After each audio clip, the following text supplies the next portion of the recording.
Hey, on se retrouve aujourd'hui pour le premier épisode de l'Actu Rugby. Alors on va commencer par les résultats Pro D2 de la semaine passée pour la 27e journée du championnat.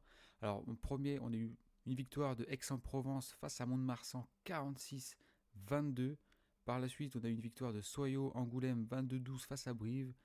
34-15 pour Nevers à domicile face à Colomiers. Valence Romance est 10e après une victoire 38-21 face à Agen.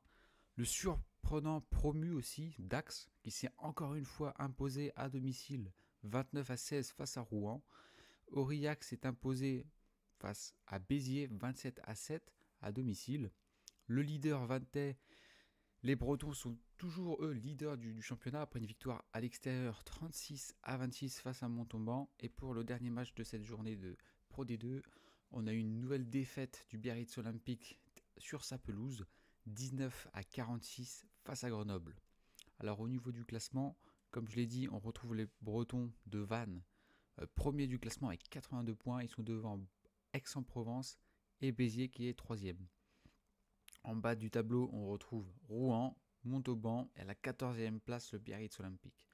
Alors au niveau des leaders du championnat, Vannes est premier et fonce tranquillement, Aix-en-Provence est pas loin derrière, à seulement un point, mais fonce quand même vers le top 14, excusez-moi.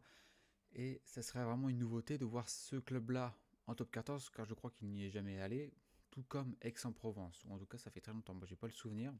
Donc ça fait vraiment plaisir pour une fois que c'est pas les, on va dire, c'est souvent quand même les mêmes clubs qui montent et qui descendent en top 14 et en Pro D2.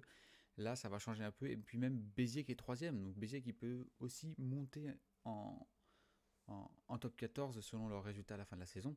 Donc ça ferait plaisir d'avoir un club historique du rugby français de retour dans le championnat de top 14.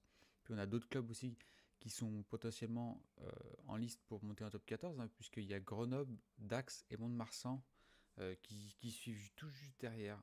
Et on poursuit avec les résultats cette fois-ci du top 14 avec une victoire de seulement d'un point de Castres face à La Rochelle, du surprenant Pau face à Montpellier 31-23, du chaud Stade Français 28-24 face à Bayonne, et c'est la victoire éclatante de ce week-end, victoire de Perpignan 51-20 face à Lyon, une grosse défaite pour Oyonnax qui fonce vers la Pro D2 à domicile, défaite 13-43 face au Racing, et dans une ambiance folle dans un stade Vélodrome plein, Toulon s'est imposé avec seulement un point d'avance face à Toulouse.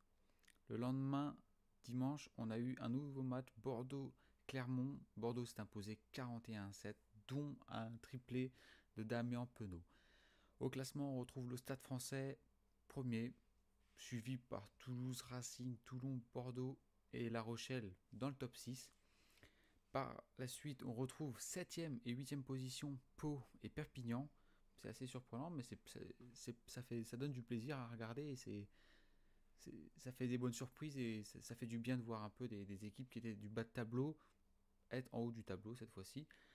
On retrouve Castres 9e, et là on retrouve des gros clubs dans des mauvaises positions, puisque Bayonne 10e ça va encore, mais 11e Clermont avec cette nouvelle défaite, 12e Lyon, 13e Montpellier et 14e Oyonnax.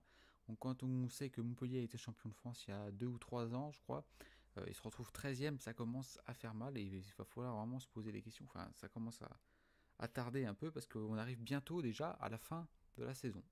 Et pour finir cette vidéo, nous allons parler du transfert du mois, puisqu'on a une grosse nouvelle, c'est non pas Boden Barrett, mais Jordi Barrett, son frère, le centre néo-zélandais, a signé en faveur du club irlandais, le Leinster, donc il rejoindra la province irlandaise à partir de décembre 2024.